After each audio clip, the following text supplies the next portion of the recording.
آپ کا اگر نماز پڑھنے کا دل نہیں کرتا، نماز میں دل نہیں لگتا، 3 لفظ کا وظیفہ کر لیں، موت تک نماز قضا نہیں ہوگی۔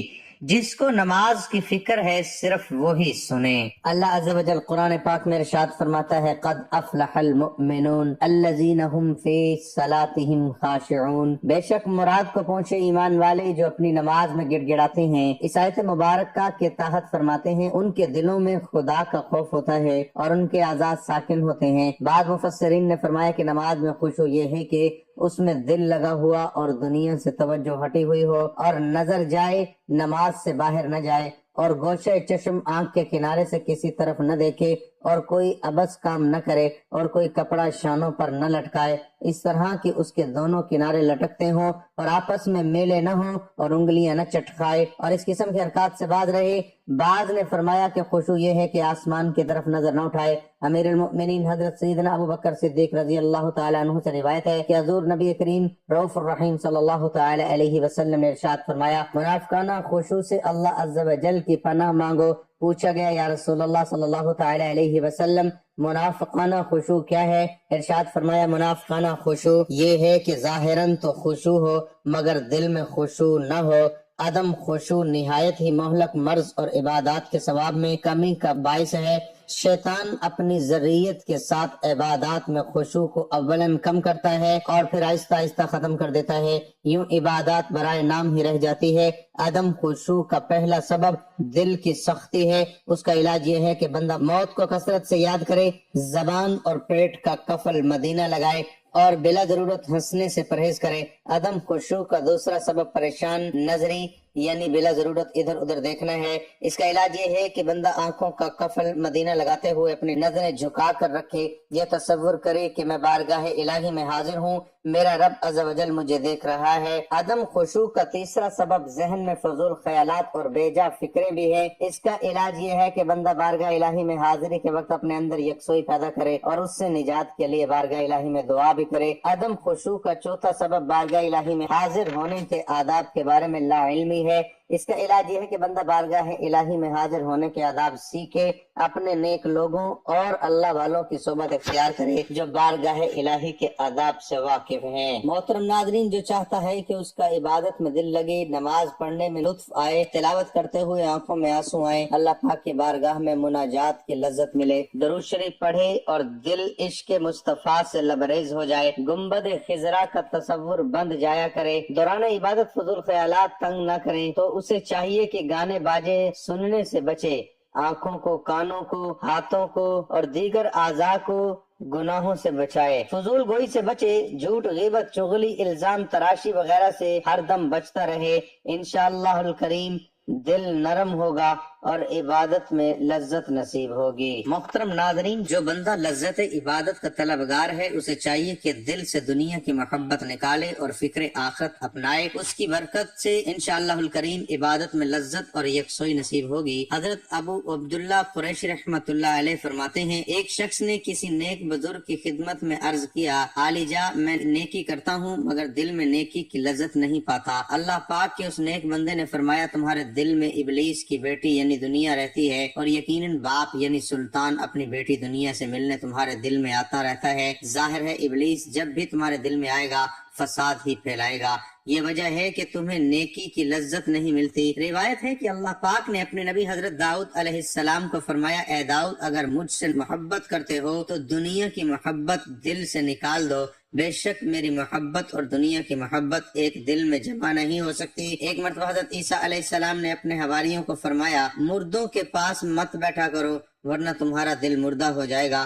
حواریوں نے عرض کیا مردے کون ہیں؟ فرمایا الراغبون فی الدنیا المحبون لها، دنیا میں رغبت رکھنے اور دنیا سے محبت کرنے والے عبادت میں لذت پانے کا ایک بہترین طریقہ یہ بھی ہے کہ ہم اللہ پاک کے نیک بندوں کی صحبت اختیار کریں۔ الحمدللہ اللہ پاک کے نیک لوگوں کے پاس اٹھتے بیٹھنے سے، ان کی باتیں سننے، اس کی طرف محبت سے دیکھنے اور ان کی سیرت اپنانے کی برکت سے دل کی سختی دور ہوتی اور فکر آخرت نصیب ہوتی ہے۔ حضرت جعفر بن سلیمان رحمۃ اللہ علیہ فرماتے ہیں میں جب کبھی اپنے دل میں سختی پاتا صبح سویرے حضرت محمد بن واسع رحمۃ اللہ علیہ کی خدمت میں حاضر ہو جاتا، اس کی برکت سے سے مجھے فائدہ پہنچتا تھا۔ میاں شیر محمد سر کپوری رحمۃ اللہ علیہ پاکستان کے مشہور اولیاء کرام میں سے ہیں۔ ایک مرتبہ آپ کے ایک مرید نے آپ کی خدمت میں عرض کیا، علی جا، میرا ایک بیٹا ہے فتح محمد، میں نے اسے بڑے شوق سے حافظ قرآن بنایا مگر وہ نماز نہیں پڑھتا۔ میاں شیر محمد شرکپوری رحمۃ اللہ علیہ نے فرمایا، اسے ہمارے پاس لے آنا۔ چنانچہ مرید 2 دن کے بعد اپنے بیٹے کے ساتھ لے کر حاضر ہو گیا اور عرض کیا، حضور فتح محمد حاضر ہے۔ میاں شیر محمد رحمۃ اللہ علیہ نے بڑے پیار سے پوچھا، فتح محمد نماز کیوں نہیں پڑھتے؟ عرض کیا، نماز میں میرا دل نہیں لگتا، اگر نماز پڑھوانی ہے تو دل لگا دو۔ میاں شریف رحمت اللہ علیہ چٹائی پر لیٹے ہوئے تھے۔ فتح محمد کی بات سن کر جوش میں اٹھ بیٹھے اور کلمے کی انگلی سے ان کے دل کی طرف اشارہ کر کے فرمایا، جاؤ اب دل لگا کرے گا۔ بس اللہ پاک کے ولی کامل کا اتنا ہی کہنا تھا۔ اب فتح محمد کی یہ کیفیت ہو گئی کہ ظہر کی نماز شروع کرتا تو عصر تک ظہر ہی مکمل ہوتی، عشاء کی نیت باندھتا تو فجر ہو جاتی تھی۔ اللہ پاک ہمارے دل کی سختی دور فرمائے، ہمارے دل روشن ہوں، کاش نمازوں میں دل لگ جائے، کاش عبادت کا ذوق و شوق ہمیں نصیب ہو جائے، اے کاش 100,000 کاش ہمیں عبادت کی لذت بھی ملے اور اس پر استقامت بھی نصیب ہو جائے، آمین۔ یہ بات ظاہر ہے کہ کامیاب مومن بننے کے لیے نماز میں عجز و انکساری اور خشوع و خضوع کی ضرورت ہے۔ جیسے اللہ نے فرمایا، یقیناً فلاح و کامیابی پائی ہے ان ایمان والوں نے جو اپنی نمازوں میں خشوع اختیار کرتے ہیں۔ نماز میں خشوع و خضوع پیدا کرنے کے کئی ایک ذریعے ہیں، چند ایک درج ذیل ہیں۔ انسان کو نماز کا معنی و مفہوم سیکھنا چاہیے کہ جو کچھ وہ کہہ رہا ہے اور کر رہا ہے اس کو سمجھے، کہ رات دعا ذکر و اذکار کے الفاظ و معنی پر غور کرے اور ذہن میں یہ بات ہو کہ میں عبادت کرتے ہوئے اللہ کو دیکھ رہا ہوں اور اپنے رب سے محو گفتگو ہوں، جیسا کہ حدیث جبرائیل میں احسان کا معنی بتلایا گیا ہے کہ تم اللہ کی عبادت اس طرح کرو گویا کہ تم اللہ کو دیکھ رہے ہو۔ اگر یہ کیفیت پیدا نہیں ہوتی تو اسے کم از کم یہ خیال ضرور رہے کہ اللہ تو مجھے دیکھ رہا ہے۔ اس طریقے سے نماز کی لذت انسان محسوس کرے گا اور نماز آنکھوں کی ٹھنڈک بن جاتی ہے، جیسا کہ رسول اللہ صلی اللہ علیہ وسلم نے فرمایا، میری آنکھوں کی ٹھنڈک نماز میں ہے۔ ایسی سوچ و بچار کو دور کرنے کی کوشش کرے جو نماز میں آڑے آتی ہے، وساوس شیطانی کو دفع کرے تاکہ شہوات نفسانی سے دل نکل کر اللہ کی محبت میں اٹک جائے۔ 3، نماز پرسکون طریقے سے ادا کرے، جلد بازی سے کام نہ لے۔ جب تک نماز میں سکون اطمینان نہ ہو نماز ادا نہیں ہوتی، جیسا کہ حدیث میں جو نماز میں رکوع و سجود صحیح ادا نہیں کرتا اسے نماز کا چور قرار دیا گیا ہے۔ ایک حدیث میں رکوع و سجدہ میں ٹھونگے مارنے والے کو اس بھوکے آدمی کی طرح قرار دیا گیا ہے جو 1 یا 2 کھجوریں کھاتا ہے اور یہ اسے کچھ فائدہ نہیں دیتی۔ 4، نماز کے اندر موت کو یاد کرے، جب موت یاد آئے گی تو نماز عمدہ طریقے سے ادا کرے گا اور یقین کر کے نماز پڑھے کہ اسے شاید اگلی نماز پڑھنے کا موقع نہ ملے، جیسا کہ مسند احمد ابن ماجہ۔ نماز کی دعائیں اور اذکار زیادہ سے زیادہ یاد کرے اور مختلف نماز میں مختلف دعائیں اور اذکار جو احادیث صحیحہ میں وارد ہیں پڑھے، کیونکہ ایک مختصر سی دعا جو یاد کی ہوتی ہے وہ آدمی کی عبادت اور روٹین میں آ جاتی ہے، پھر اس کی زبان پر ورد تو جاری ہوتا ہے لیکن دل فکر سے خالی ہوتا ہے، یعنی ہماری نماز بطور عادت ہوتی ہے، عبادت نہیں۔ جب نماز کے اذکار مختلف یاد ہوں گے اور بدل بدل کے پڑھے گا تو نماز میں دھیان اور توجہ رہے گی اور خشوع و خضوع حاصل ہوگا۔ اگر نماز میں وسوسہ آ جائے تو اپنے بائیں جانب 3 مرتبہ تھوک کر اعوذ باللہ من الشیطان الرجیم پڑھ لیں۔ اسی طرح شیطان جو نماز کو بھلا دیتا ہے اس کا ازالہ ہو جائے گا انشاءاللہ۔ جس جگہ نماز ادا کرے نقش و نگار تصاویر وغیرہ نہ ہو، کیونکہ یہ اشیاء نماز سے توجہ ہٹا دیتی ہیں۔ اچھے لوگوں کی صحبت اختیار کریں تاکہ نیکی کی رغبت ہو اور برے لوگوں کی صحبت سے اجتناب کریں۔ اگر حاجت تنگ کر رہی ہے تو پہلے حاجت کو جائے پھر نماز ادا کرے۔ پیشاب یا پخانہ روک کر نماز پڑھنا درست نہیں۔ نیند کا غلبہ ہو تو پہلے نیند پوری کر لے پھر نماز پڑھے۔ گفتگو کرنے والے آدمی کے پیچھے کھڑے ہو کر نماز نہ پڑھے، کیونکہ اس کی گفتگو بھی نماز سے غافل کرنے کا باعث ہوتی ہے۔ دوران نماز نظر ادھر ادھر نہ گھمائے۔ اسی طرح کبھی رات کا قیام کیا کرے اور اگر ممکن ہو تو معمول بنا لیں، اس سے بھی خشیت الہی نصیب ہوتی ہے۔ اگر مذکورہ بالا آخر امور پر توجہ دی جائے تو اللہ کے فضل و کرم سے نماز میں خشوع و خضوع نصیب ہو جاتا ہے۔ اللہ ہمیں ایسا نمازی بنائے کہ ہم اس کی بندگی صحیح نہج پر کر سکیں، اور شیطانی وسوسہ اور عجز و انکساری سے دور کرنے والے ذرائع سے اللہ محفوظ فرمائے، آمین۔ محترم ناظرین، نماز کے وقت اللہ تعالیٰ نماز ہی کی طرف متوجہ ہوتا ہے۔ اللہ تعالیٰ انسان کو سجدہ کرتے وقت ہی سب سے زیادہ پسند کرتا ہے۔ جب انسان نماز کے لیے تیار ہوتا ہے تو جنت کے دروازے کھول دیے جاتے ہیں، اور نماز کی طرف جتنے قدم بڑھاتا ہے اس کے اتنے گناہ معاف کر دیے جاتے ہیں، اور اتنا ہی ثواب اس کے حق میں لکھ دیا جاتا ہے۔ جنگ میں ہو کوئی، چاہے دشمن کی تلوار کے سائے میں یا پھر دشمن کے ڈر سے اپنی جان بچا کر بھاگ رہا ہو، اس وقت بھی نماز کو قضا کی صورت میں ادا کرنا لازم اور فرض ہے۔ یہ اسلام کا فرمان ہے، اور نماز بے شک دارین کی سعادتوں کا ضامن ہے۔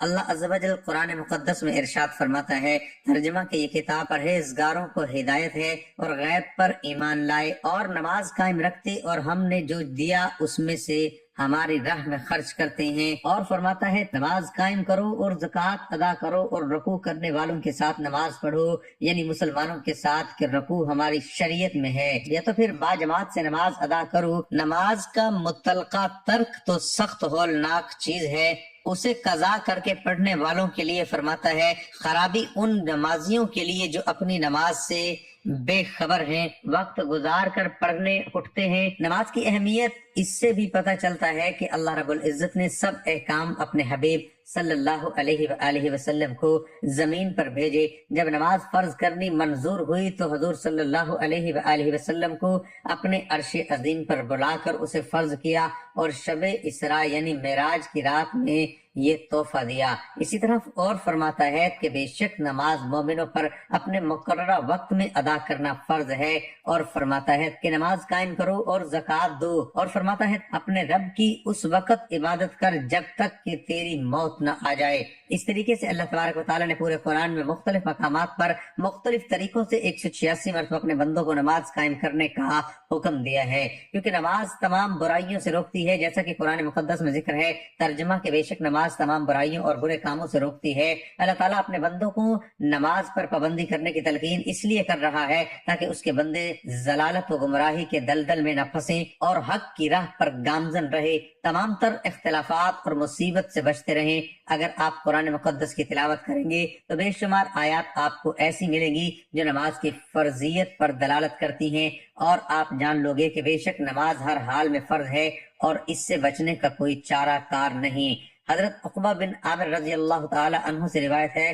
سید المرسلین صلی اللہ تعالی علیہ وآلہ وسلم نے ارشاد فرمایا، جو بھی مسلمان اچھے طریقے سے وضو کرتا ہے پھر کھڑے ہو کر اس طرح 2 رکعت نماز پڑھتا ہے کہ اپنے دل اور چہرے سے متوجہ ہو کر یہ 2 رکعتیں ادا کرتا ہے تو اس کے لیے جنت واجب ہو جاتی ہے۔ حضرت عبداللہ بن مسعود رضی اللہ تعالی عنہما سے روایت ہے کہ حضور پر نور صلی اللہ تعالی علیہ وآلہ وسلم نے ارشاد فرمایا، جس نے نماز پر مدامت کی تو قیامت کے دن وہ نماز اس کے لیے نور و برہان اور نجات ہوگی، اور جس نے نماز کی محافظت نہ کی تو اس کے لیے نہ نور ہے، نہ برہان، نہ نجات، اور وہ قیامت کے دن قارون، فرعون، ہامون اور ابی بن خلف کے ساتھ ہوگا۔ حضرت ابو سعید خدری رضی اللہ تعالی عنہ سے روایت ہے، حضور اقدس صلی اللہ تعالی علیہ وآلہ وسلم نے ارشاد فرمایا، جس نے جان بوجھ کر نماز چھوڑی تو جہنم کے اس دروازے پر اس کا نام لکھ دیا جاتا ہے جس سے وہ داخل ہوگا۔ حضرت انس بن مالک انصاری رضی اللہ تعالی عنہ، جو کہ حضور نبی اکرم صلی اللہ علیہ وسلم کے صحابی اور خادم خاص تھے، فرماتے ہیں کہ حضور نبی اکرم صلی اللہ علیہ وسلم کے مرض وصال میں حضرت ابو بکر رضی اللہ تعالی عنہ